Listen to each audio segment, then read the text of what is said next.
Your show will go live in 5 seconds. 4, 3, 2, 1. Welcome to Blog Talk Radio in high fidelity.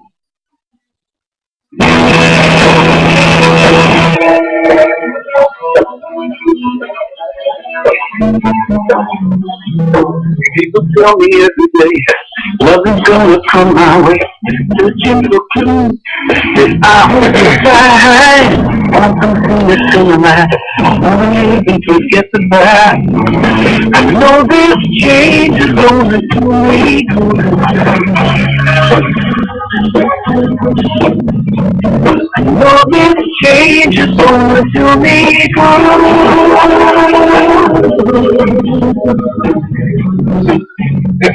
Even though it hurts me now,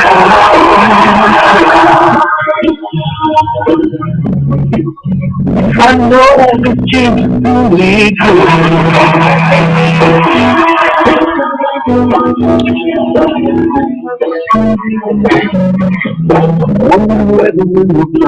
you gotta come to let me know. Don't hold back now. Give me a high. Something you can do, you know you should. Know this change is gonna do me good. I know this change is gonna do me good.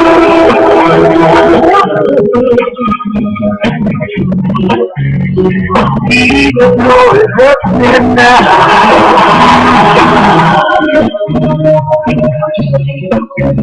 I know this change is gonna be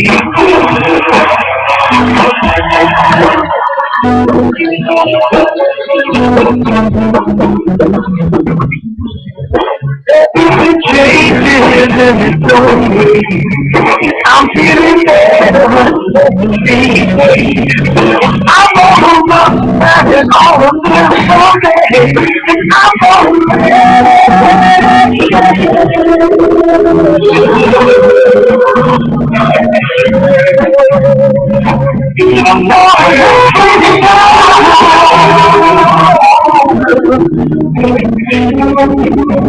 I know it's a promise.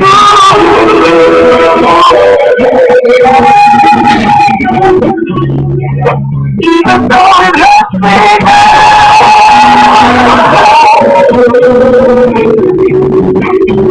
I know this change is doing me good.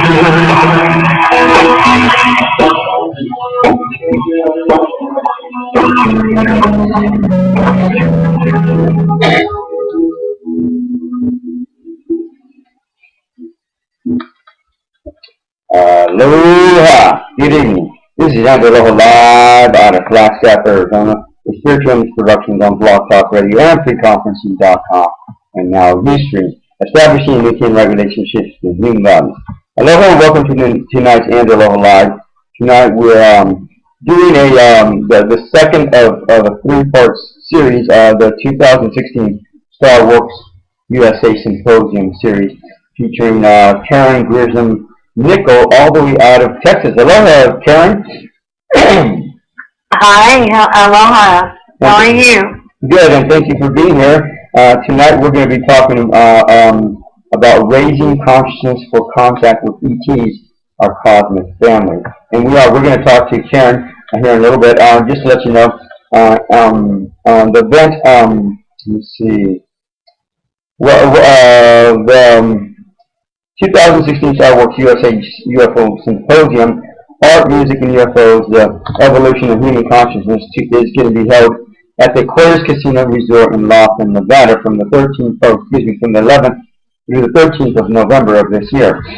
The event is produced by Paula Harris, investigative journalist and author, and also by Ron James, host and founder of iVolve TV. The weekend includes a dinner gala, a 2-day buffet, and other speakers, which include Karen Ong, who we talked to last weekend, and of course Karen Gresham Nickell from tonight's show, and then also Mike Vera, Erica Lukes, Jennifer Stein, Paul David, Douglas Taylor, Barbara Lamb, Travis Walton, Stephen Greer, Ricardo Gonzalez, and Sol San Feliz out of Argentina, and then Ricardo Gonzalez out of Peru, and then Jamie Mawson out of Mexico, and Giuliano Falciani out of Italy, and Grant Cameron out of Canada. And just to let you know, Karen entered this lifetime with the gift of insight. She is an intuitive medium, certified clinical hypnotherapist, and licensed educator in the state of Texas. Her specialty is helping individuals remove hidden blocks that are preventing them from achieving their goals. Karen also offers readings and clinical hypnotherapy to individuals, entrepreneurs, and cultural creatives. She works with experiencers using clinical hypnotherapy. Karen Gresham Nickell has interviewed hundreds of coal miners who were witnesses to extraordinary events in the 1987 Whiteville, Virginia UFO sightings described in the book Don't Look Up. In contacting herself, Karen believes that love is the key to humanity's galactic mission for the contact for extraterrestrials and other spirit guides who can help us attain our highest purpose and fulfill our galactic mission as stewards of the Earth and citizens of the cosmic community. And then hopefully we'll all hope to see you. If you happen to be there, give us a high five and at least let us know that you're there. And for more information, and I believe there's still some tickets left, you can go to, for the 2016 StarWorks USA UFO Symposium, you can go to www.starworksusa, and there it is, StarWorks, StarWorksUSA.com. And then for more information on Karen Gresham Nickell, you can go to www.KarenGresham, and that's GRESHAM.com. And we're going to talk to her a little bit. Right now, I do want to give a big aloha to all of our underwriters that help make this show happen from week to week, month to month, year to year, beginning with Maha Bikini Lorraine at www.mahadikini.com. Maha Bikini Lorraine's life has been a personal journey exploring sexuality and spirituality for over 20 years. She's a certified tantric counselor and tantric healer and a certified mind sound teacher. Maha Bikini Lorraine is also a graduate of Margot Long's year-long sky dancing, the Tantric Facilitator Training Program, as well as a current member of the American Association of Sex Educators, Counselors, and Therapists Club, and a charter member of the Association of Sexual Energy Professionals. She regularly attends trainings and conferences to keep current with the latest research and information on sexual education. And then we have the 90-Day Ascension Journey at www.90dayascensionjourney.com. When you sign up for the 90-Day Ascension Journey, you will be facilitated with defining and redefining your soul to life purpose. You will be assisted with finding out what Ascension means to you. On this journey, you will be provided with the tools, techniques, and assistance to empower you to connect and reconnect with yourself and your emotions and feelings in your mind, body, and spirit. Your universal soul-centered process, you will be going through a lifelong transformation that will allow you to move forward with your endeavors and never look back if you dare. And for those of you that are interested, a few months ago, I took the time to go ahead and write the book version of this to supplement the journey. You can go to www.90dayascensionjourney.com or spiritualimage.productions.com. There you'll find a gift of the book where you can click on that, and that'll take you to a page that gives you more information on the book, where you can order it there, and you can also, of course, order it on Amazon.com and Kindle if you wish. Finally, we do have the 2016 StarWorks USA UFO Symposium, Art, Music, and UFOs, the Evolution of Human Consciousness at www.starworksusa.com. Join us for the 6th annual StarWorks USA UFO Symposium, Art and Music and UFOs, the Evolution of Human Consciousness at the Aquarius Casino Resort in Laughlin, Nevada from the 11th through the 13th of November. To be hosted by Paula Harris, a producer of StarWorks USA, investigative journalist and author, and also by Ron James, and who is also founder of Eyeball TV as well as host. The weekend includes a dinner gala, a 2-day buffet, and other speakers include again Karen Gresham Nickell, Mike Barra, Erica Luke, Jennifer Stein, Paul David, Douglas Taylor, Barbara Lamb, Dr. Stephen Greer, Ricardo Gonzalez out of Peru, and Giuliano Falciani out of Italy as well. And so again, if you happen to be there, stop by, give us a big high five, and let us know what you're doing. In the meantime, we have Karen all the way out of Texas. Everything's big in Texas, isn't it, Karen? Yeah, I'm right here in Dallas, Texas. Yeah, no, I went to school at TCU, and I actually lived in Dallas there for a while as well. Oh, that's great. Yeah, So, that's wonderful. You've been here before. Yeah, I graduated there years ago, and so, yeah, it was one of the best. I've made Arizona my home for the last 21 years, and so this is where I've been hanging out at since then. In the meantime, Flagstaff, aren't you? What's that? Are you in Flagstaff, right? I am. It's nice and cool. Yeah, we usually go through Flagstaff because we drive to the conference, and we usually go through that on the way to to Laughlin. So, but I don't think we're going to this year because the last year we almost got caught up in a snowstorm. I was afraid I was going to be late. Yeah, I don't know. It's been pretty cold, and it's been raining a lot here for several weeks now. Oh, yeah. And so, you're probably right. It might be a good idea to fly out there instead because you don't want to get all that stuff. Well, that's great. Well, I'm really honored to be on your show tonight, and I'm open for anybody who wants to ask me anything, or as you go forward, just whatever you would like to talk about, I'm here. Okay. So now, first of all, let's just get the audience acquainted with who Karen Gresham Nickell is. You can kind of just give us a bio about who Karen is, where you grew up at, what you did, where you went to college, and then how you got involved in all the stuff that you're doing now. Whenever you're ready. Well, I guess I've always been involved since I was a child, really. It just happened. Because, well, whenever I was about 8 or 9, I saw a little E.T. looking at itself in my vanity in my bedroom. And I woke up and yelled for my mother, and she came in, and I told her, and she said, well, I think you've just been having a bad dream. But this little guy was like a child. I felt like he was a child from another cosmic society that had come in, and he seemed to see himself and had come to visit. I felt it was really kind of a friend thing, but naturally I had never experienced anything like that, and I was a little scared.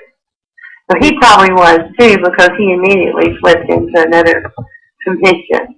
So that was my first encounter. Now, where was this at, Sharon? This was at my home in Glen Rose, where I grew up. And that's Texas? And it's about an hour and a half from Dallas. Got it.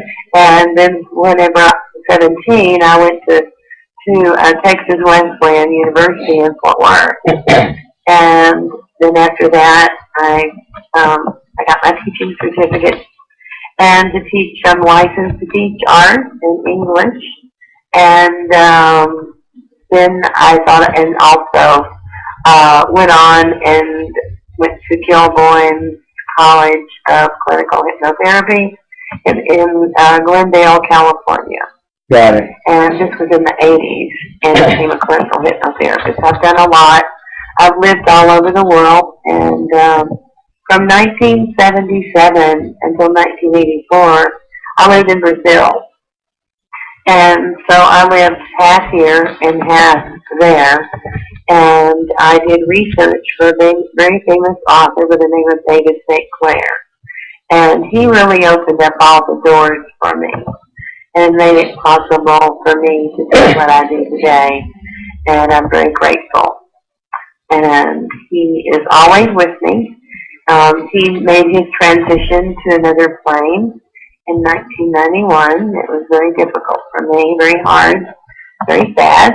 But he's still with me, and all the time, and I've seen incredible synchronicities with where he is. And this is another thing I do to help people, is people who have lost people, or who have died, crossed over, whatever you want to say.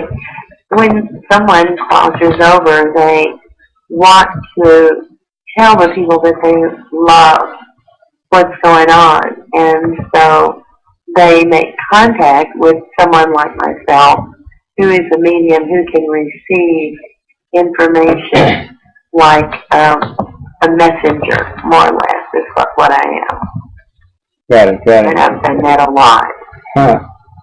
And David is very famous. Was a very famous author.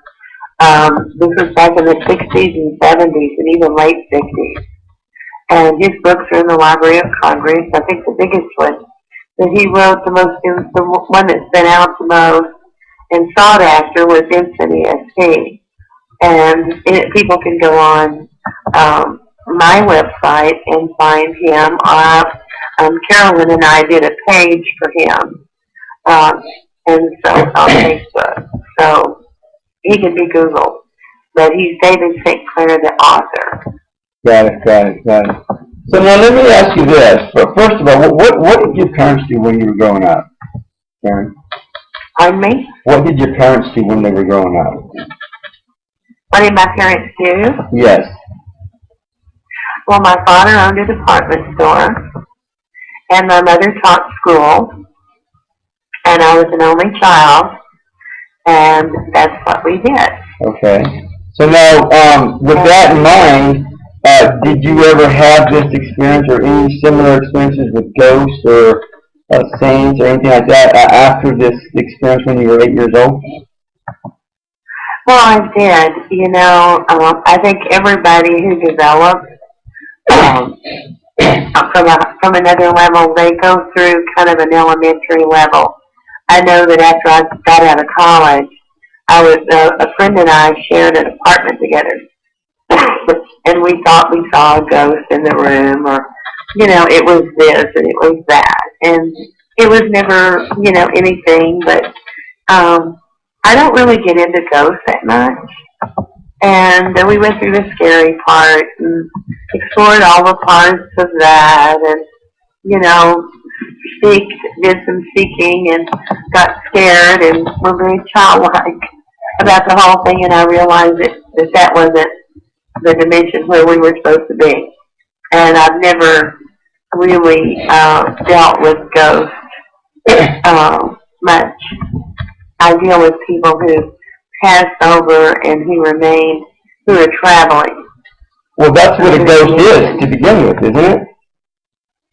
Well, in my opinion, a ghost is someone who has a hard time reaching the light. And a lot of the ghosts or things like that have a hard time leaving the earth plane because of a certain issue that might have happened and haven't released. Yeah, because they get stuck, right? And they get stuck. Yeah. That's right. They get stuck. And that, to me, is a ghost. But not everybody who passes over is a ghost. Well, no, and you're right. You're absolutely correct in the sense of speaking. Now, typically when somebody dies, my understanding is they have 3 days to make that crossover, or they stay stuck as a ghost otherwise. And so, in the meantime, in that transitional process, I'm assuming that they're still considered a ghost-like apparition or a ghost-like being or entity, if you want to call it that. And once they figure out what's going on and then transition into the spirit world, then they get unstuck and they're no longer considered a ghost. They're more of a spirit than a ghost. And that's what I'm understanding. Okay. Mine's a little different, but that's okay. I mean, these are all opinions, and I think the time when they become an observer when they first leave their body, first thing they do is they see the theater that they left, and the people that were in it, the people that were playing parts, and what they did, and it's like observing a play. Yeah. And it's a freedom. It's a wonderful thing, but there's a lot of people don't know that they're dead because their mind is still aware and they can see, but all of the parts of the physical remain, and of course stayed on Earth, and then people choose to be either buried, cremated, or whatever. But there is really no death. Well, in the sense of speaking, absolutely. I hear you. So they go on, and we've all had many, many lives, in my opinion. Well, death is considered a transitional process, going from one world to another, and in the sense of that, there is death, in and of itself, that speaks for itself. Now, at one point, it was an opinion in terms of this process, this 3-day process. I believe Joshua David Stone, I can't remember who, I believe Benjamin Kremworks, if you go there, they talk about the same process. And then when my grandmother died a few years back, I witnessed this whole process take place. She came to me and literally hung out with me for about 2.5 days, and then she made her transition and moved on to the spirit world. So I literally observed and witnessed that whole process take place. So it's not an opinion. For me, it's a fact, because I've actually witnessed it. Oh, that's great. So I understand that, that whole process. But I also understand that there's a lot of ghosts. They'll get in an accident, they'll be murdered or whatever, and they don't realize that they're even dead, and they're stuck in a certain place for that time process until somebody understands. Yeah, they can be, and then people can put them in the light or pray them into the light. Yeah, exactly. Or help them. Or sometimes they'll actually come out of it on their own, and I don't know that that's very often that happens, but yeah, I think even that sometimes they actually do come out of it on their own. Yeah, exactly. So, in the meantime, so from the age of 18 to the age of your college years, you never had any other experiences, paranormal experiences, other than a ghost in your apartment with your roommate or something of the sort. Is that what I hear you saying? Well, I have them all the time, and I've never stopped having them. What are you talking about? Ghosts or? No. Well, people who are helping me that are from other dimensions, and guides, teachers, are people who have gone on that can still do that. They can be in many different dimensions at the same time.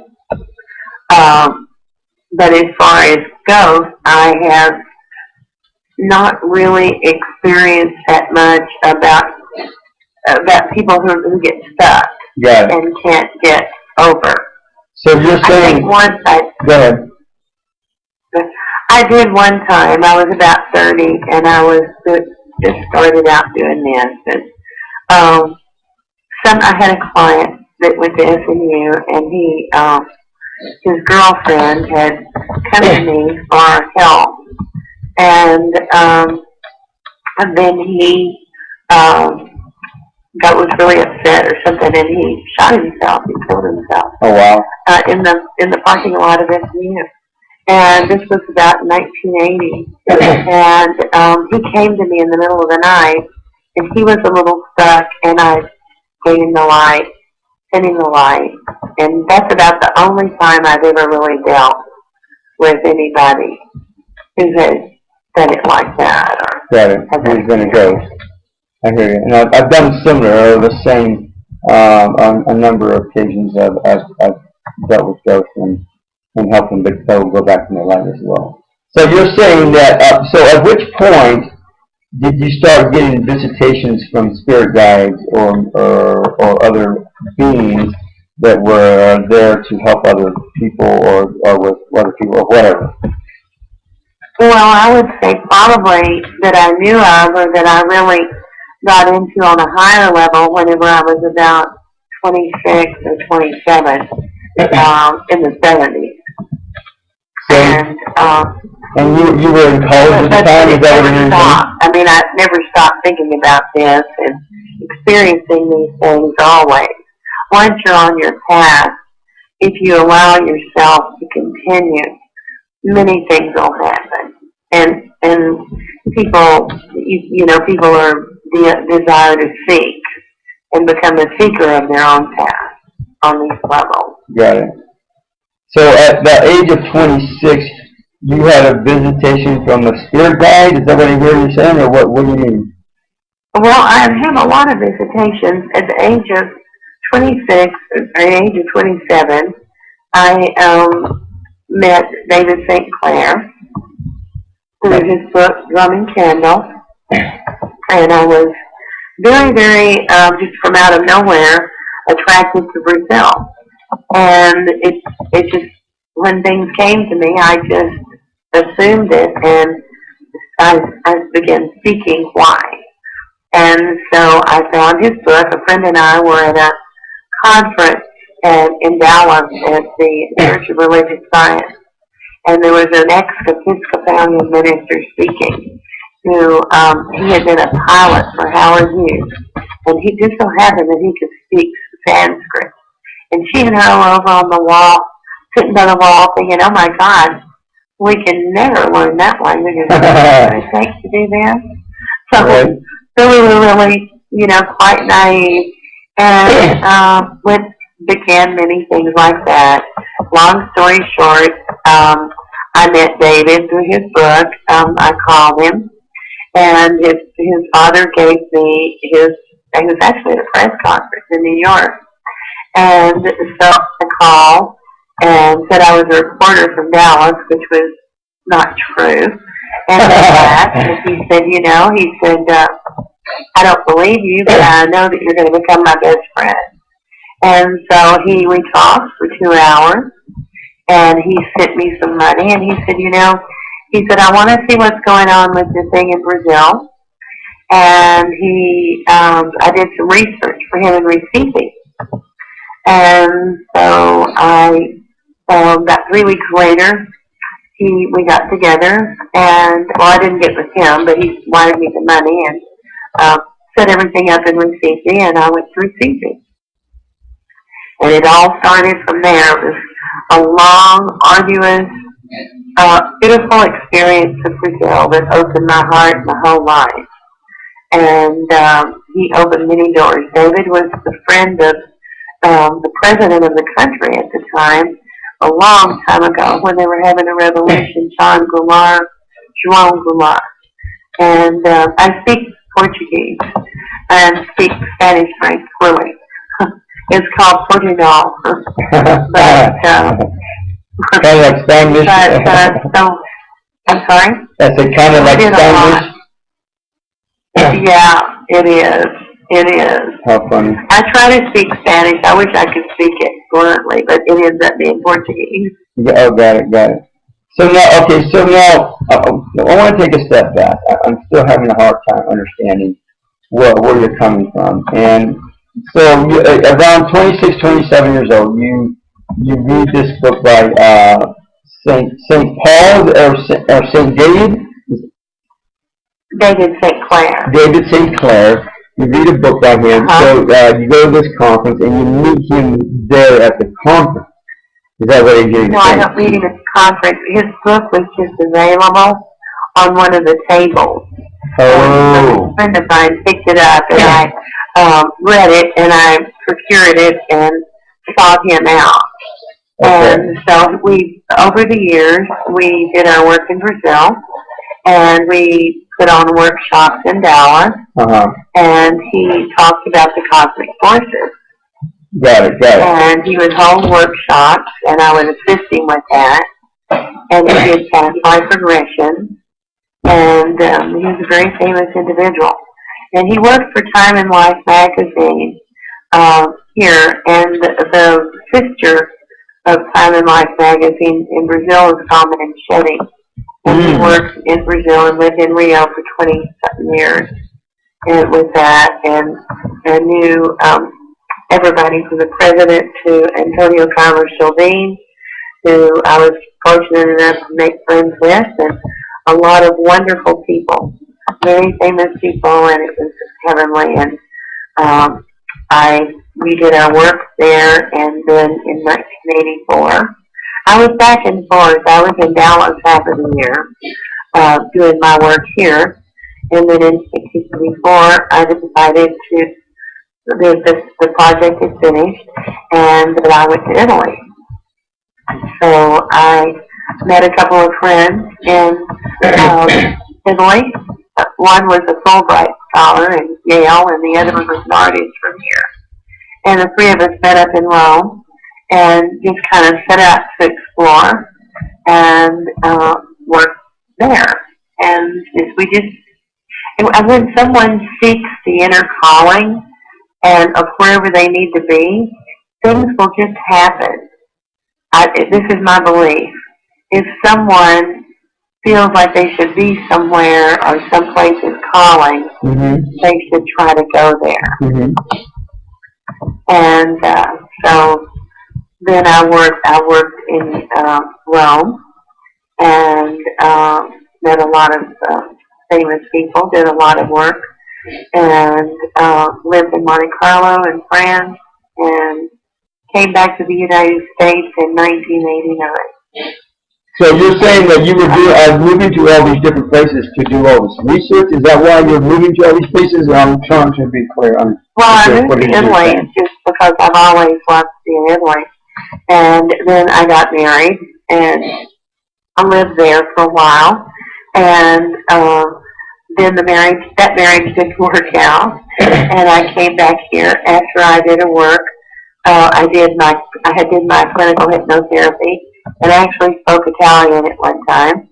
I understand it now, but I still have to refresh it. I'm trying to do that before the conference, because there are going to be some Italian people to communicate with them. So, yeah. So, but then I was invited by a division of the UN to speak on my creative imagery in their agricultural department. And I didn't do it because actually I was sick, but I did have two ambassadors who came to invite me to do that. And it was very exciting. And I love Italy. It's my heart.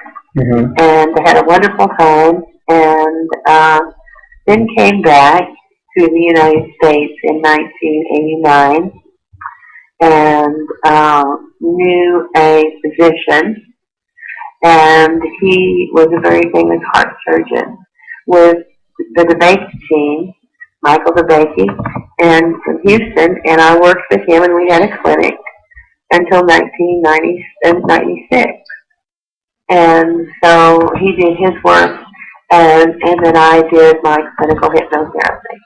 Right. And so and then from there we got out of the overhead, and I had my own business, and we were still, I'm still in link with him with his work. And he's older now, I'm retired.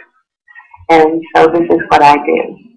Okay, so now, so I still want to step back some more. Because I still don't have clarity in terms of how you got involved into the paranormal world. And so, well, all of it was paranormal. In fact, in the 80s, around 1987, 88, right when I got back from Italy, I got a call from a lady who was a psychiatrist in Virginia. And they had an experience in Westfield, which is a little town nearby, where a bunch of coal miners had experiences with UFOs and ETs. And she had a lot of people, there were a couple of hundred. And so she hired me to come and stay there for about 3 months and interview these coal miners to see if they were hallucinating or if they were real experiences. And, they were real. I mean, I found them all to be real, and she did too. And that was quite interesting. I think out there was everybody from the CIA to the FBI. Everybody was combing the hills in that incident because that's when that book, Don't Look Up, it was written by Danny Gordon and another guy, actually was driving a pickup and in the hills and saw something run across the road and thought it was an animal. And so they say. And so it looked around and it ended up being a reptilian. Wow. And that ran down the crevice of some mountain, and he wrote this book, Don't Look Up, Don't Look Up. And so a lot of the coal miners were experiencing shifts. They had seen lights overhead. They had seen the UFOs, and that they were talking about it to the psychiatrist. And there was just so much. And I would work long hours in that clinic. It was, but I found them to really be beautiful, sweet people, and they were honest, and they didn't know how to lie or exaggerate because they weren't metaphysical. They were just seeing these UFOs. And one guy had gone out to empty his trash, and he said, "I just looked up, and there were these lights, all different colors, just really close to me.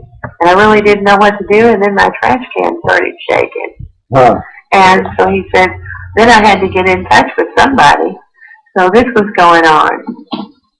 So I'm just trying to shorten a lot of everything I've done. Mm-hmm.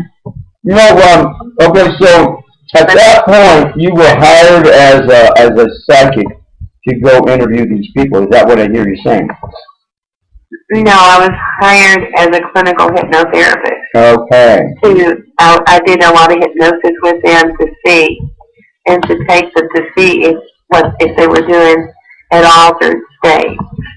So before that, you were considered a psychic before the clinical hypnotherapist. You were a psychic, is that correct? Well, I'm not a psychic, and I've never really been a psychic. Everybody is psychic. That's just the bottom line, okay? Everybody is. Psychic, absolutely. Everybody has that ability. Few people use it, and that's it. That's all. Yeah. I'm an intuitive, though. Okay. Because I consider myself as, that's what I consider myself to be. Everybody has the part within them that's psychic. Got it. And some people develop it, and some people don't. And so I'm nothing special. I just chose to develop it. And people develop it through many ways. They can develop through a tragedy. They can develop it through a desire, but something emotional from the heartstrings makes them want to speak within, and then it all happens. Got it. And so what do you distinguish the difference between a psychic and an intuitive? Well, I think that a psychic, I guess they're all the same, but I can't just, if somebody asks me something, I might not know the answer. And if I get an intuitive feeling about something, then it just goes full force, and I'm sure of it. So you said to yourself, typically when people use their psychic ability, it has to do with the senses, the five senses, touch, smell, taste, and the others. And when you're intuiting something, you're using your intuitive abilities. That's basically the same thing as getting a gut feeling, except it's heart-based instead of lower ego-based type of energy. And right. so it's not from the head; it's from the heart. Exactly. Right? It's not from the head. Exactly. And so when you're intuiting something, it's something that's being coupled from your mind and tapped into your heart, and you get a perception. And usually, it's like you're saying, it's a feeling-based type of perception, an emotional type of perception. And something comes to you. A lot of times, it comes to you in the form of vision, some kind of picture, some kind of a or could it could even be an audio or just a knowingness. Just something that you know. That's and true. it's interesting you say this. Before I take on somebody as a client, I will do a personal reading, and I can read their energy field while they're sitting with me, or I can hold a piece of their jewelry and do psychometry. So I can pick up energies and I can read them. And I do a lot of photographic reading. Got it, because I work with people all over the world, and we do Skype and we do FaceTime, and they email me pictures so I can read photographs. Got it. So now, at which point did you start doing readings? Let's put it that way. Well, I started doing those around whenever I was a teenager, really, just for fun, at groups, and just having a good time, but not professionally. I've been doing it since I was very young, and then professionally, I started doing it whenever I was 28. 20, okay. So around your early teens, you were being visited by saints or by other people's loved ones that have passed on recently. Is that what I hear you saying? Yeah, I was visited by a lot of people in and out from time to time, and they would sometimes it would come in a dream state, or sometimes it would come in just a feeling. And then also, the good part about this is, and this is what I teach, is that when people sense that they're having a visitor or visitation, if they ask for a synchronicity, if they ask for proof or some sign or symbol on the physical plane to confirm it, because we all want confirmation that we're not just making this up, that this is right. Yeah, I mean, you get it. Everybody gets it. And it can be as simple as something synchronistic happening, or an object or something that takes your mind to go, okay, they were there, or I had a visitation. And sometimes we don't know who we have a visitation with. And sometimes we do. To me, I have a difference when I have a visitation with a cosmic person, somebody from another cosmic society. E.T., I don't like to call them ETs. I think there are many worlds and many realms and many races here among us right now. Oh yeah, absolutely. From helping our world to try to be safe, and so there is a difference to me that I sense, as opposed to some human who's passed over, and I can't really explain it. It's a sense. So now let me ask you this: do you ever get visited by people that are still in the physical body? You know what I'm saying? Through thoughts, I guess. I guess when I can tell when somebody's thinking about me. Yeah. Sometimes. Yeah. And we can all do that. I'm not sure if it's even beyond that, but because sometimes I'll get people that are thinking about me now, and I know who they are because some kind of significance, some kind of event takes place whenever they're around. Like I'll drop something, or usually like when this one guy comes around, I'll usually drop something, a bunch of stuff, and then literally he'll call me about 2 or 3 days later, so I know he's in the area. Exactly. You know what I'm saying? And that's a beautiful example of how it happened. Yeah. Because that connection was made. Now I have another girlfriend that I used to have, be involved with.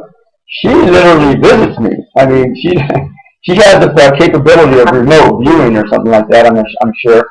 And whenever she's around, I always know, because some weird stuff will start happening, and I know she's dropping in on me, and she's like spying on me, you know. So and because she knows I'm going to be talking to some woman in the next day or two or something like that, so she gets jealous, and she'll come in and drop in on me and check up on me. So, but it's like that, you know. But it's not because. You still have a connection to her. Oh, are you kidding me? I'm doing everything you can do or think of to drop that, to disconnect from that. But you know what can I do? I just go with the flow. That's what I'm saying. Yeah, exactly. So yeah, I just go with it, and whatever happens, happens. So, and then I remember I mean, literally, I'll tell her to go mind her own business and leave me alone. And literally, I'll tell her that sometimes. Just so she'll leave me be. Funny. Yeah, it is. Well, it's not funny at the time because it's annoying as hell. But you know, I can laugh at it now. But that's like that. Yeah. Well, maybe you can just put it in the light if you're ready to cut the tie. Well, I thought I had already done that, but I guess I didn't do a good job, or maybe she just is really insisting on hanging on. I don't know, but whatever. Absolutely. Yeah. Yeah, that could very well be. Yeah. So anyhow. Yeah, that's interesting. So you started doing readings, and now when was your first visitation? When you were a kid, when did you have your first visitation from either a deceased family member that just moved on, or a saint, or whatever? When did you have your first visitation? Well, I don't know. I can't give you the date for the time. I've just started dealing with probably in my 20s as a young person. And it was, I don't know that it was a saint, more of a master teacher. I always felt like that they were from another world. Got it. That they were from another world, and that they would give me some information about things that were to come, and sometimes they were global things. And I would see pictures. And it's just like when I'm doing a personal reading for someone, and I'm looking at them and they're sitting close by, at the same time I'm watching a film. And so what goes through my mind is I'm picking up on the film that I am receiving from a higher realm in relation to that individual. And I can read them. Got it. And I can tune in to a block that might be holding them back, something that they're going to achieve, and what might be in the way of their achieving it, and I can help that come along. So again, this is apart from this. We're not even talking about the hypnotherapy yet. We're just talking about the. Yeah, that's all part of the hypnosis. Oh, it is? Okay. So after I do that, yeah, I don't hypnotize people to quit smoking or do all that, substance abuse and all that. I did the clinical at one time, and I just wasn't really interested in it.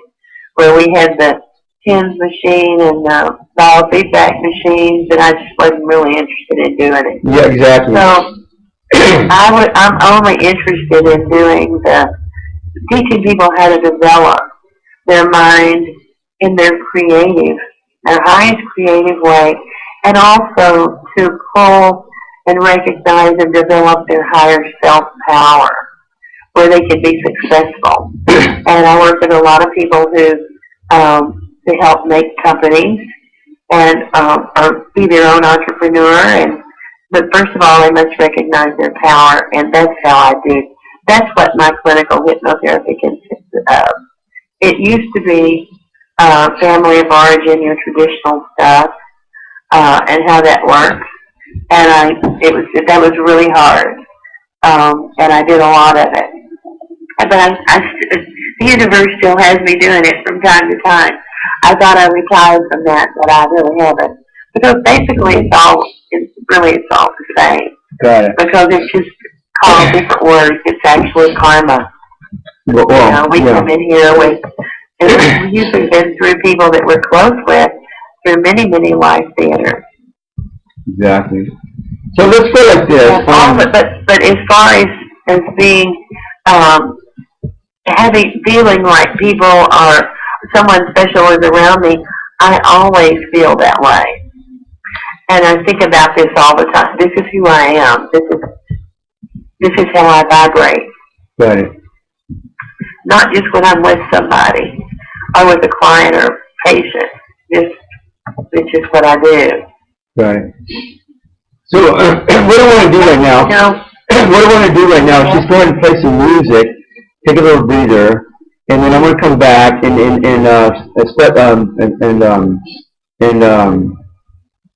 take off from where we're at right now, and then go into go into raising consciousness for contact with ETs or cosmic command. And I think you've already been tapping into that a little bit, but I want to go more directly, focus more on that in terms of what you mean by that, and how do you mean by that, and what do you feel is the end result of all that.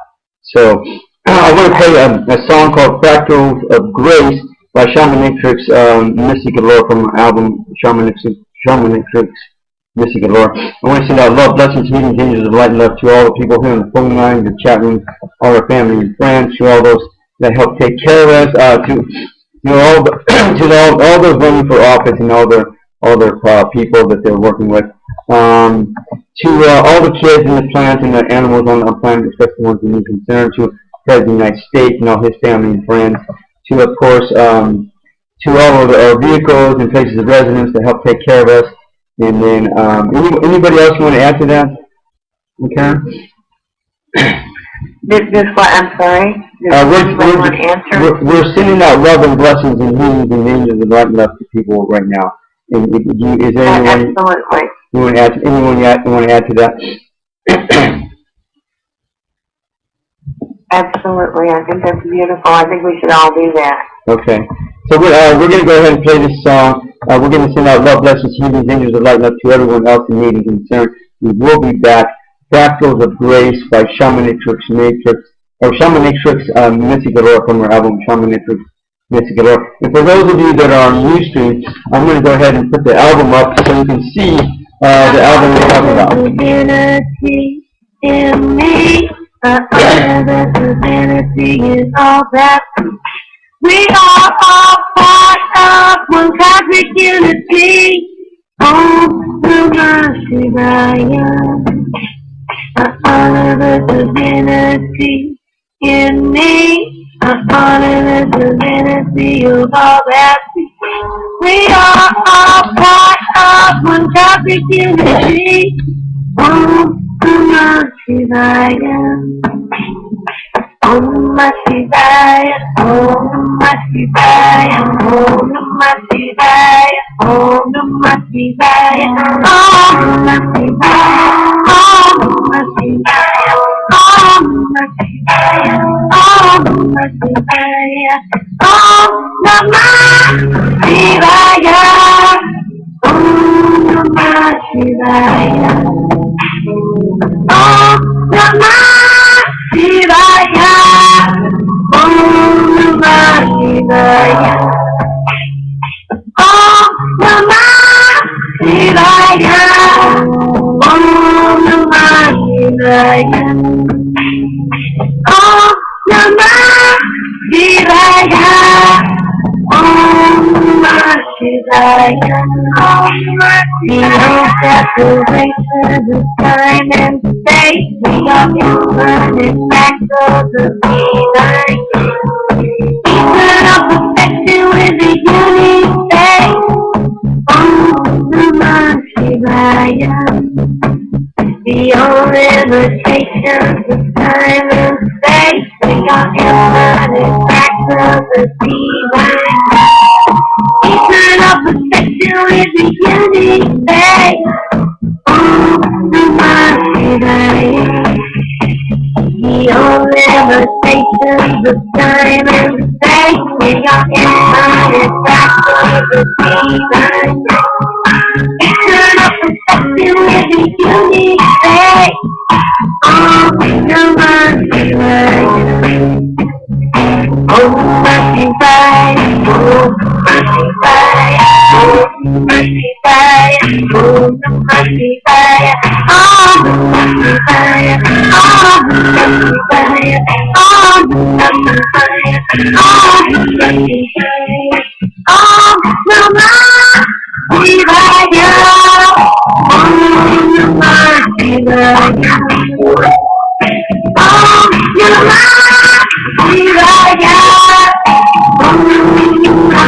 We are all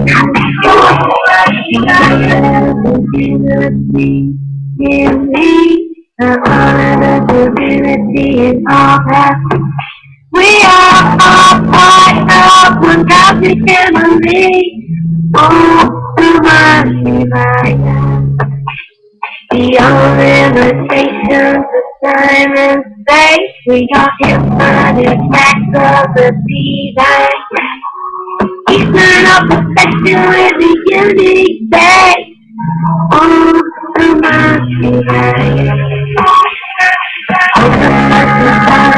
Oh, Namah Shivaya. Oh, Namah Shivaya. Oh, Namah Shivaya. Oh, Namah Shivaya. Oh, Namah Shivaya.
And we're back. This is Aloha Live out of Flagstaff, Arizona. The spiritual in this production is on Blog Talk Radio and freeconferencing.com and Newsstream, establishing and maintaining relationships through human values. Aloha, welcome to again to tonight's Aloha Live. Tonight we're talking with Karen Gresham Nickell, all the way out of Texas. And this is the second part of 3 parts of the 2016 StarWorks USA UFO Symposium series, and then tonight we're talking about raising consciousness for contact with ETs, our cosmic family. And tonight we've been talking about Karen, how she grew up in Texas, and I believe Glen Rose, was that correct, Karen? Yeah, Glen Rose, Glen Rose, and she had her first paranormal experience with an ET there in her room, and she told her mom about it, and then somehow, and I don't know, did that ever come up? That conversation ever come up again after that, or what happened to that whole situation, Karen? It just kind of died off. It just this was back in the 50s, and it was just not ever brought up again. Got it. And go ahead. Yeah, it was quite interesting. I remember one time, since you said that, it was interesting. I got sick after maybe a few months with a cold or some kind of asthma attack or something, and I remember I stayed home from school. And I remember I was laying on my side, and I thought that I saw a toy just hanging in the air. Huh. And so I got the feeling that the little guy or the little being had come back again, but I didn't see him or her, and that was just it. And that's the last that I had of that experience. But it was very loving and very good, very positive. Got it. I've never had a negative. I've never experienced a negative, fearful communication with an ET or cosmic being myself.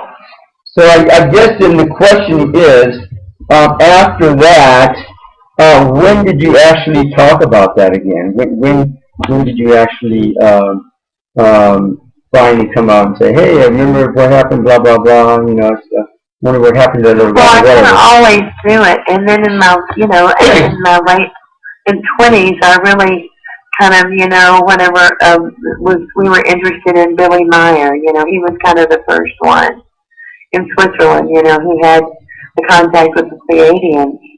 And a friend and I were going to go ski, which this was a long time ago. And so he had quite a contact. Are you familiar with Billy Meyer? I am. And the farmer from Switzerland was visited by two Pleiadians, Ascot and Kenyazi. So, go ahead. Yeah. So it's always been there. It's always been there. I've been involved with it. Now, not everybody I talk about this to, because not everybody's interested in it. And a lot of people come to me to learn how to, through meditation. I've got four CDs that I've done that are on Amazon.com. One is called I Am Cosmic. It's in English. And then I also have it in Portuguese. And then I have two others, Cosmic Resonance and Planetary Enlightenment. And those are to purchase on Amazon.com.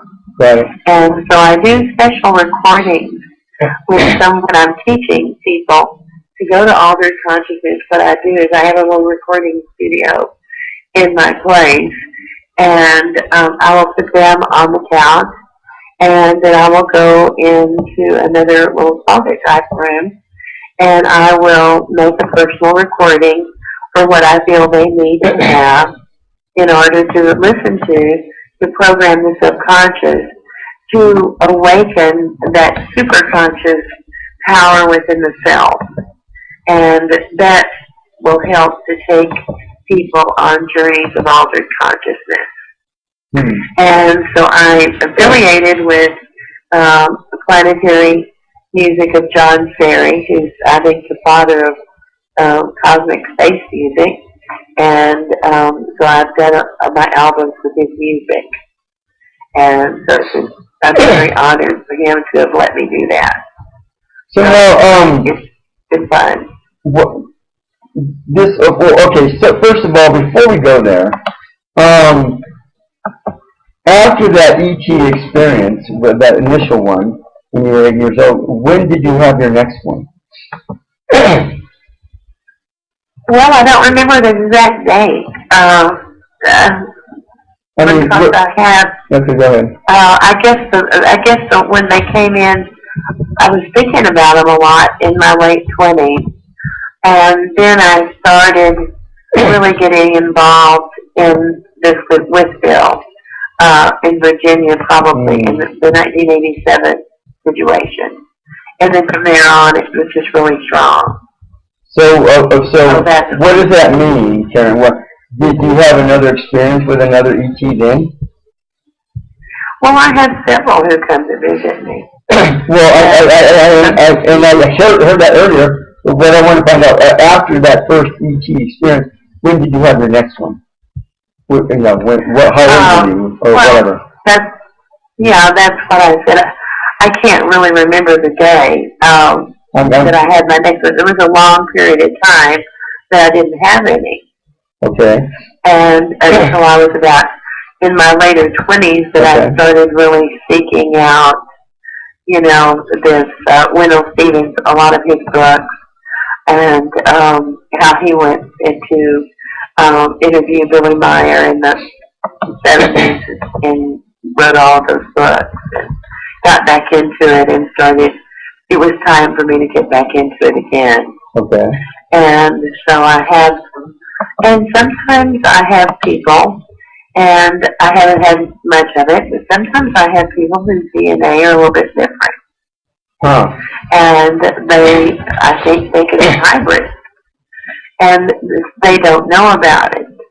And sometimes, if they're ready, I can share it. And they do know about it. People know? Are they the same as being a starseed? Is that what I hear you saying? Well, I call them hybrids. I guess you can call them starseeds. That's a good name, yeah. some of them are not aware because they come in here concealed, and the veil has to open.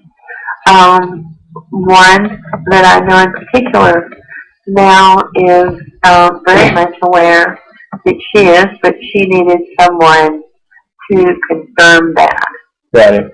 And so two of them, and some of them have that, and they've chosen to remain on the Earth consciousness. Nor do they really, nor are they really interested in having any veil lifted or open to go there. So, you know, Texas is a pretty conservative state. Yeah, believe me. So, you know, I try to make it as far southwest as I can to say it.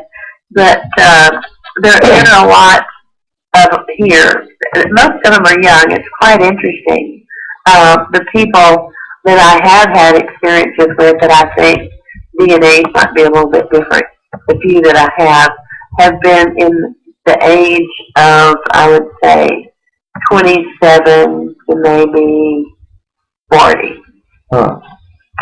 It was that era of age group.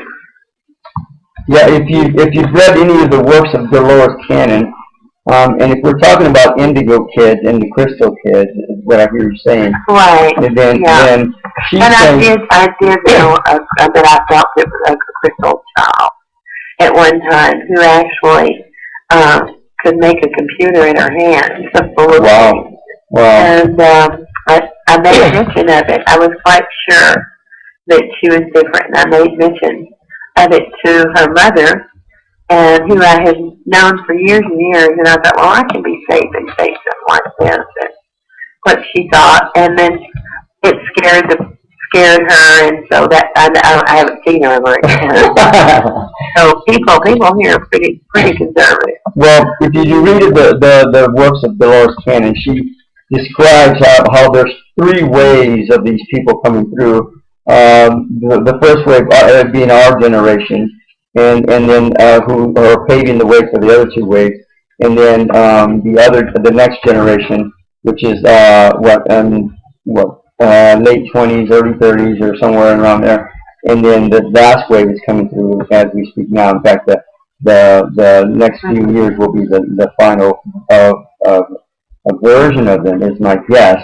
Anyhow, but so with that in mind, you experiencing not only ETs coming into your life, but now we're talking about hybrid. John Kerry, if you know John Kerry, he talks about the starseeds as well.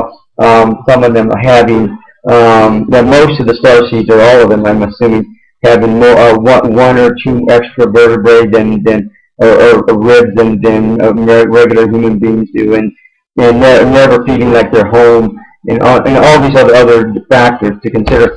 But with that all in mind, raising consciousness for contact with ET, our cosmic family, and we were talking about this, I think Karen Ong and I, that in the fact that it's already happened, the first contact has already been made, and it hasn't been incredibly glamorous like everybody has thought it was going to be, and it hasn't been highly popular or public for that matter. It's come in the form of people like you were talking about, Karen, who have different types of DNAs, have different types of lifestyles, who have different ways of thinking than the regular populace does. And so, with that in mind, raising consciousness for contact, what does that mean to you with ET, our cosmic family? And what's our cosmic family? That's what it sounds like we're already talking about. Go ahead. Right. Well, that's a beautiful way that you put it, and I agree. In my opinion, we seem to be pretty close, shut down, as far as the populace of Earth. That means the majority of people wanting to seek and wanting to get past the theater. And I call this Earth life a theater. And there are, of course, the minority group are people who are not mainstream like us. to our speakers who are interested. And I think that there are a lot of, I think we're here, I think that there are many, there's somebody that I respect tremendously, as well as with Paula Harris, who's probably the best historian, and she's dedicated her whole life to this. And I'm very honored to be a part of her StarWorks USA. It's the best conference I've ever been a part of. And another person is Paul Hellyer, who is the ex-Minister of Defense of Canada. And he is, for people who are interested, and I know you know who that is, when they had the disclosure in 2013 before the Senate, he actually got up in front of the Senate and said, and verified that there were 57 known races that were here on Earth visiting us. And he talked about them, and some people can see them, and some people are not open to see them. I'm not real sure. I go back and forth on this. And the whole, in my opinion, the people of the planet have got to wonder what's out there beyond this life. And that's kind of the first elementary stage, is looking at their own mortality and in realizing that this is not forever, but we are. And the more we learn what it's like here, we come here and to learn in life theaters. Then we take all the information with us when we're out of body. And then I think that's kind of the first step of people raising their consciousness. And then other things take place in the world, I think, to shake people up, to ask questions among themselves, what's happening, what's going on, what is this about, or they'll stay in it, and they'll become a part of it. And so I think that people like us and others, like at StarWorks and other people that we know, have come here to assist with those and teach them how to go within through meditation. Or I do this one formula that is called the cosmic forces that I learned from David, and how to open to receive. Now, when someone receives information, they may not know who it is, and it's not necessary, or they might. It just depends. But because we want confirmation, myself, we all do, then if we ask for it, if we ask for a sign and a symbol, and we command it in the name of the highest realm of light and dimension, for the next day or Earth time or sometime, then something will happen that we will know that we were heard, like what you told earlier about your experience that you had and your friend, thinking about. And so that's one way of the sign and symbols, because we all need to look for that.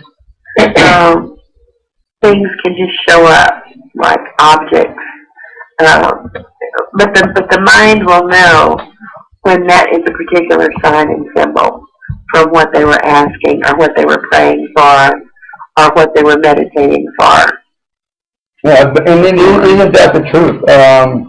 If people never ask, they may never get an answer. That's the way it goes. But if you take time to ask, and one of the things that I think you touched on earlier, I don't know if you actually mentioned it completely, but you in this day and age, especially if you're a younger person, the likelihood that you're a starseed or a hybrid or whatever, one of these beings, indigo or crystal person, is very high. And so, one of the things you can do to help facilitate the awareness process is to find out if you are a starseed or a hybrid or whatever, or indigo or crystal child. Right. And the person can find out in this way by seeking and opening up their inner self. And that means seeking. And some people choose not to do that. Some people choose just to live in the moment. You know, it's really interesting. I guess my most logical question that I'm always asking myself, always wondering, is this is a temporary place. We visit many theaters, and even the most left-brain person that deals in average mainstream occupation, career, mathematician, or left-brain individual, of course the right brain is the creative artist or musicians or whatever, which have a tendency to open more. But even the most logical individual it's amazing to me how they don't think or have questions beyond just what's right here in front of them that they can visibly see. And I think that takes faith. And it takes, the way to develop faith is through opening the higher self and your super self, your superpower within, and then getting these little signs and symbols, and that'll build faith for somebody. For all of us, it builds our faith and it builds our power of self. And but a lot of people are not thinking. This is not a mainstream thing. You know, it's still a large number of people, but our planet is not. It's not the majority of the planet in any country. It's sad, and that's what in my opinion, that these certain races have come in to help to assist with this, and maybe through the technology, maybe through the medical research, wonderful things are being given by higher beings to Earth, and they don't have to be eerie or mystical or anything like that. Just look around.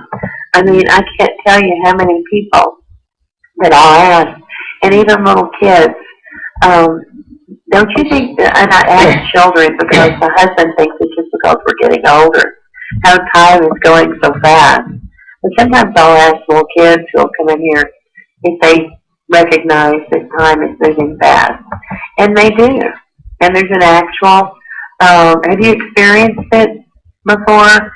How fast you think that life is moving forward? I mean, we're almost in November now, you know? Of 2016, I'm talking about all that. Absolutely. You know, sometimes I'll think something, you know, I'll want something or I'll need something, and literally within that few hours, all of a sudden it's right in my face, like there before me. Whoa, you know, it's like everything moves so fast. But it's like that. It does. And I think that when people awaken to that, I think that's another way that that particular consciousness or that particular part of their mind is opening to receive. I call it lifting a veil. That's my opinion. Got it. So what now? You know, there are a lot of people, and I think every day, literally every day, more and more people are accepting of the idea that you know, there's ETs, there's people from other planets, even on the planet. What next? And how are these people our cosmic family? What does that mean? Or did we already describe that? Do what now? I'm sorry, I couldn't. So what next? What happens next now? What happens when what now? What happens in terms of our getting along, our contact? What you know? What's going to be the next step? Where are we going to be at in a few years from now? You know, you know, how are we going to be? You know, how is this all going to pan out? Are we going to be talking with aliens on a regular basis, on an more open basis, a few years from now? Or that's a very interesting question. I think that's probably a wonderful subject that you're asking right now, is that we have, because in my opinion right now, if one was to come and show himself and be different, he would probably be killed. I don't think that the majority of the mainstream is ready for that right now. And so we're hoping to contribute to attract those people of cosmic societies who are here and are of love to help us, where it can be safe for them too, where we can be evolved enough to make contact with them without any chaos or tragedy from either race. And I think that's I don't know how long it's going to take. I don't know when that's going to be. Hopefully it happens soon, because we have a beautiful planet and there are a lot of pollution going on. It's definitely, I believe in global warming. I think that we're struggling to keep the planet alive, and we're being helped by those cosmic societies of love, like the Pleiadians, maybe the Syrians and others, who are ready and willing if we would open our heart and our seekers part of ourselves to go forward with that. But as it stands right now, I don't really know. If they came here, I think people would just be, I don't think people really are ready. And I think that's why it's been camouflaged. I think that's why it's been so secretive, like Area 51 and all this, and the whole thing. You know what's so funny? Hopefully it'll happen pretty soon. That's what would be wonderful. You know what's so funny, Karen, is that a few weeks ago, I mentioned that I had seen a ship, and I had a conversation with a ship, a really short telepathic rapport conversation with a ship, and the people from the ship told me that they were from Pleiades. And then I went to a dinner a few days later, and it was really funny because there's a couple of guys that were next to me, and this is how ignorant people are. These two guys were next to me, and they had mentioned that there was no life form in Pleiades at all, none. And yet these people have never, I'm pretty sure these two guys had never experienced UFOs, aliens, any kind of paranormal activity at all, I don't think. And yet they have the tenacity to tell me that there's no life form in Pleiades. And I thought, really? Today? Okay, fine, whatever. But it was like that. So. Yeah. That's where a lot of people are coming from, you know? And it's amazing. I think we have, hopefully we'll make a dent in order to save the planet. You know, I think Earth is tired. Yeah, well, you know, that's another myth too. I think the Earth is very capable of saving itself. I really do. But for us to get along with it and be in harmony with it is huge for us, for Earth. And I think that's what she wants, is for us to get along and work with her instead of against her. And there's some, you know, all these banks and all these moguls fund all these wars and all these, you know, all the stuff going on, and so that they can make more money off of sales from weapons, from firearms, and from all this other stuff. And yet, who gets the short end of the stick? Mother Earth. Because she gets blown up, and you know, she gets scars and all this other stuff going on, and she's the one that gets the short end of the stick. So that's not cool at all. Yeah. And so, so anyhow, I believe that there's this day called the Day of Declaration. I don't know if you've heard of that or not. If you go, I don't think I have. If you go to the works of Benjamin Creme, you'll hear about it. And it's also, you know, the synonymous with the big day, what the Christians talk about, where there's supposed to be a big, huge showdown. I don't know if it's going to be like a violent or evil showdown. I don't, but just basically a day of celebration, a day of presentation, and where we can move forward and move on. And I believe that at that point we'll also be connecting with the aliens. Because a lot of the saints, a lot of the beings that you come across, that you probably have come across, that are probably come forward to you as saints, you know, Buddha, Krishna, whoever you might come forward, are more likely also considered people that are aliens as well. So I think saints and aliens are synonymous, if you ask me, but that's besides the point.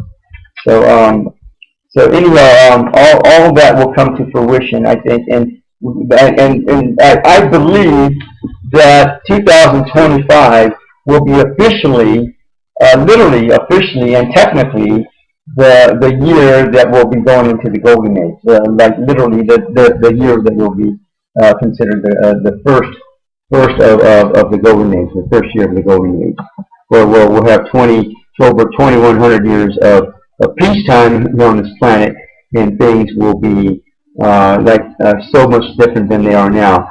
And so it's just a matter of time, I believe. So. Right. Yeah, but it's written in all the ancient texts, isn't it? Too, you know. Just a matter of time.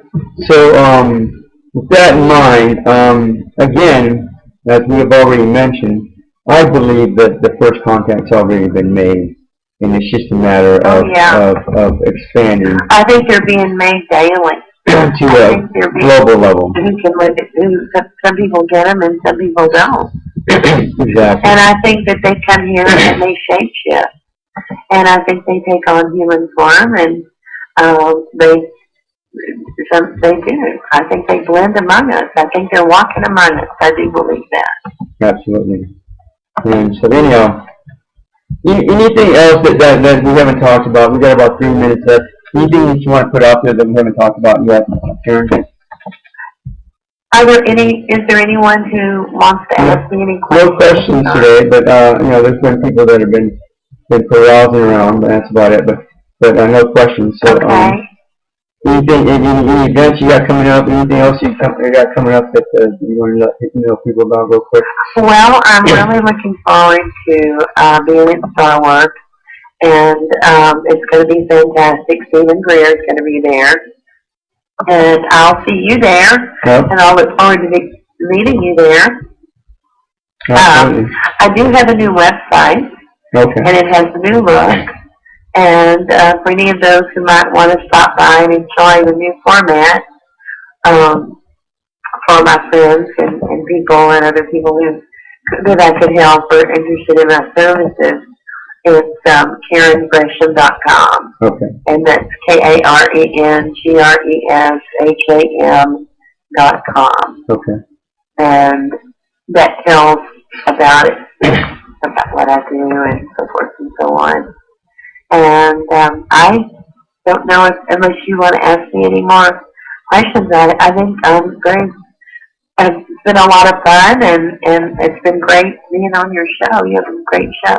Thank you very much. And so, again, for all of you that's still asking, still want to know your own truth, well, one of the things you can do again is there's a number of books out there that define what a starseed is. So maybe you might want to take time to find out to see if you're a starseed or not, and then go from there. So, I want to thank you very much, Karen, here for being here with us and sharing your expertise with us.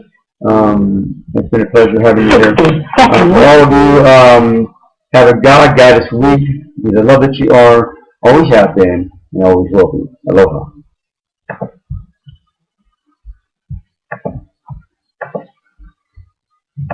Thank you for using Blog Talk Radio. Goodbye. And that is a wrap. Well, that was great. I just really loved your show, and It was fabulous. I hope you enjoyed my present. Oh, yeah, that was I nice. hope I helped. That's some interesting stories. I don't know if you ever want to come on. It's hard for me. I tried to summarize so much over about 40 years of experiences. I just tried to. It's hard for me to tell everything. You haven't written any books or anything like that on any of this yet? I haven't written any books. I've done the 4 CDs. Yeah. And I haven't really had time. Carolyn's trying to get me to do it. Yeah, like yesterday. Yeah, that's the story. Well, there's a couple things. First of all, I have a paranormal show.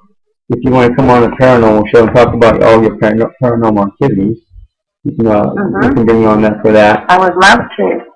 And then the other thing that we have is a psychic show. I don't know if it's too soon for you, but next week we actually do the psychic show. I've been doing that for several years. That's actually my most popular show. I have 2 or 3 or 4 people come on with me, and we do readings for people one at a time for about 2 hours, round robin style. Oh, that's neat. And so, with my expertise being astrology, the other people, they come in and they're usually psychic mediums, some are tarot card specialists, angel readers, angel communicators, all kinds of stuff. So if you want to do that, we can bring you on for next week's show. But if it's too soon, then we can hold off on that. What is the next week's show about? It's the Golden Age Psychic Show. Okay. I don't really know if I'm Golden Age. I could talk about paranormal phenomena, and I'd love to. Okay, so but as far as doing a personal reading, I don't consider myself a psychic, and I consider myself an intuit. Okay, and that's fine. It's the same thing. Yeah. It's the same thing, but I guess I don't know how to say it. A psychic intuitive is what we call them. It's an intuitive for a reading. So you have people on for. You have 2 people that you would do a reading with, or how I said, I'm not really. Well, okay, so usually it's a 2-hour show, and I usually have 2 or 3 or 4 people on with me. And typically when I do this, I have people do a reading for me for about 10-15 minutes, so I understand their style and know how to bring them in when the time comes. So I start out the show, and then we open up the lines. And then, and sometimes people just want general information. Sometimes, and we've had people from all walks of life come onto the show. And some people want career information, they want love life information, or whatever. And every once in a while, we'll have people that want to come on and talk to their past life, their loved ones that are gone on, and that happens every once in a while. Not very often, but it's like that. And sometimes people just want a general reading, and they just want to know, what's going on in their life. So it's like that. Sure, I would be open to see. I need to look at a picture. That's the thing. I need to look at a photograph of that individual, or I could, in order to do it. I think the way I do it is a little bit different. Than just a psychic. I don't use cards. I used to a long time ago. Yeah. I've never done the tarot, and I used to just use regular cards. And this was about 25 years ago. And then, it became to where I was supposed to go on and do something else. As far as seeing certain things, and information came to me about people that I could do something about and help them. I guess I used to have so many people asking me, "Oh, is this person going to marry me, or is this?" And it just wore me out. Yeah, exactly. Yeah, and I got really tired of it. Well, and that's the nice thing. If you feel like that's not a question you want to answer, you can always blow it off and say, hey, I don't pick up anything right now. Why don't you come back to me or whatever, and then we'll go from there. But But, That's you know, true. I do it that way. Yeah, too. sure. So, That's a good, great idea. I never thought about that. I can so, do that. and usually, by the time people are done, or we're done, people are just, they have a whole head full of stuff that they can talk about. I think what I'm good at is what I'm best at is the mediumship. Yeah. If somebody has somebody that they want to ask about, or I could feel somebody around them. Because at this point in time of my life, there are a lot of people who have crossed over that are really trying to reach the people that are left behind that they love. You know, it might be a good idea to bring you in next week because of the Dia de los Muertos coming up at the end of this month. So